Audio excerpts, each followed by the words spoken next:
Robbie Blake joins me. Robbie, we're in high spirits. It's been a workmanlike performance, a 2-0 win on the road, and it's a good performance. Yeah, I think any time you get 3 points is always a good performance, isn't it?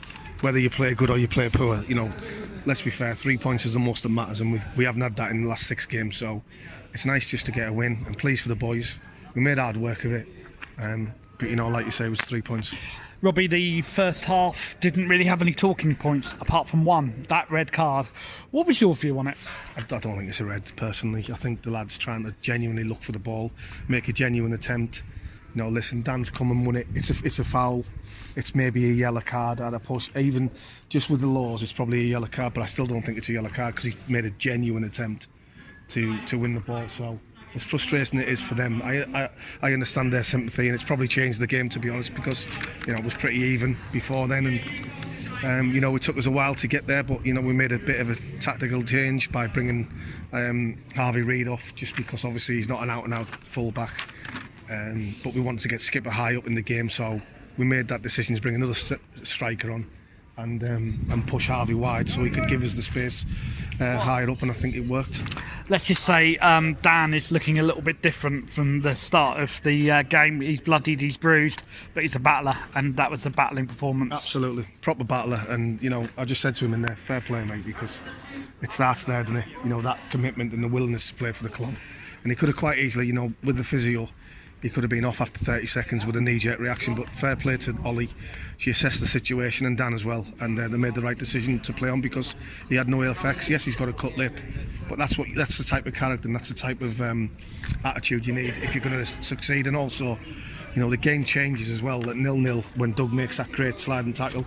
So anybody who says that Doug's not really good out of possession, I thought it was Usain Bolt at one stage to get back. So no, great commitment from Doug as well, and when you got that, you've always got a chance of winning the game.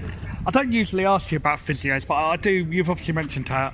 Holly is our main physio. How much of a part has she had to play this year, along with Neil, with Fish, with everybody involved? But I am singling Holly out because obviously she's come on with Dan today. Yeah. No, listen, we got good staff. We've got really good staff that want the best for Bognor Regis Football Club, and that's the most important thing.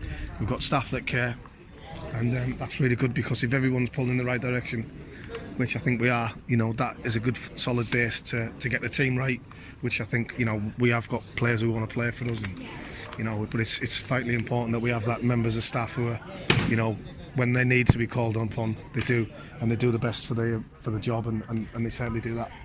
And Robbie, need to ask you about the goals. What particularly has impressed you with the goals that the Rocks have scored today? Yeah, well, I just said at half time that we were trying to do too many errors and run when we shouldn't run with the ball, and pass when we didn't pass with the ball. And I said to Mason, at this level, defenders switch off with a little bit of interchange. You give and go, you get in, and that's what happened in the second for the first goal. And once we got the first, we sort of settled down a little bit, and then we scored a really good second goal, which was important. And I think Brad's really disappointed because he thinks he wasn't offside. But listen, we'll take a 2-0 win, and we move on to Harlow, which is going to be a tough game. But hopefully, we've got to take one game at a time. We never know what might happen.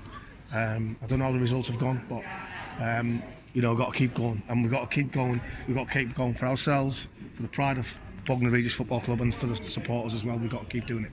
Robbie, you've mentioned results. We've played 38 games and we've never agreed on player of the match once. Let's see if we can do it. Mason Walsh for me. Disagree. Mason was going to get the glory because he scored 2 goals, which I'm fine with. But I was quite pleased with Doug Tuck and Dan Lincoln. I think with Dan's attitude, listen, I don't disagree with what you're saying.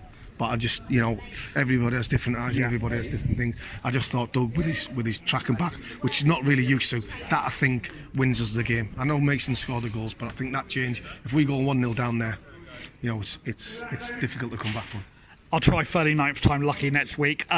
Next week will be our 30th. We got no chance of agreeing. You know that, don't you? No, I know. Football's the matter. Even if Brad scores 4, we're still going to disagree. I need to ask you now about the league table. The results have slightly gone in our favour, with both the teams above us dropping points, in the fact that Merstham lost, Carshalton lost. That leaves us on 55 points, 6 points behind, 5 to play. It's still anyone's guess as to who's going to be in the playoffs. As I said, you just got to take one game at a time and see where we end up to. It's certainly by no means an easy assignment, but you've got to take one game at a time, and hopefully, we win Saturday, hopefully, and we'll see what happens from there. Brightling Sea region next up. We remember that cold Tuesday evening when you guys turned up to the ground late because of traffic. It was a hideous evening. We've got them again on Saturday now. They're in 14th. Not much to play for. We've got everything to play for. How do you view that game, Robbie? It's going to be a tough game. I think every game in this league is tough, but like I said, we've got to take one game at a time. We've got to respect the opposition, and we've got to see what happens. But hopefully this will give us a bit of confidence going forward. Obviously, the fire alarms have just gone off, though. Must mean your interview must be on fire. Robbie, I do need to mention the fans. You spoke to a couple after the game.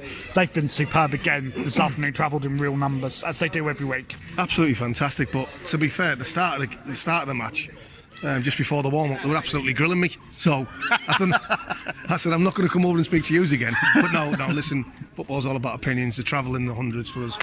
Well, certainly at home, and they come in a lot, and a lots have come away for us, and you get the usuals, and we can't thank them enough. And we're disappointed as not to be as high up as we are, but we do fully respect them, and we appreciate the support they give us. Robbie, thank you so much for speaking to us. We'll see you next week. Top man, mate. Thank you.